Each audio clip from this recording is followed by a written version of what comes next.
uume ambao unasimama kwa muda mrefu wakati wa tendo, ni rahisi sana kupata changamoto ya kusimama kwa ulegevu hapo baadaye.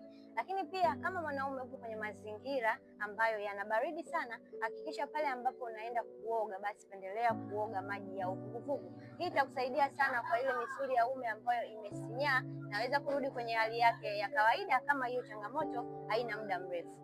Lakini pia kama ni mwanaume na unahitaji kujua program zaidi kuhusu masuala mazima ya afya ya uzazi kwa Dr. Amina na uzazi, hakikisha unachukua namba yangu bio ili tuweze kuzungumza namna gani ya program ambayo inaifanya kwa wanaume ambao ni changamoto za upungufu wa nguvu za kiume, aidha kwa sababu walikuwa na bawasiri imepelekea hii hali kutokea, wana changamoto ya pressure, tezi dume, kisukari, vidonda vya tumbo, ikapelekea kushusha performance yao ya tendo la ndoa na kusababisha maumbile yao kuwa madogo sana.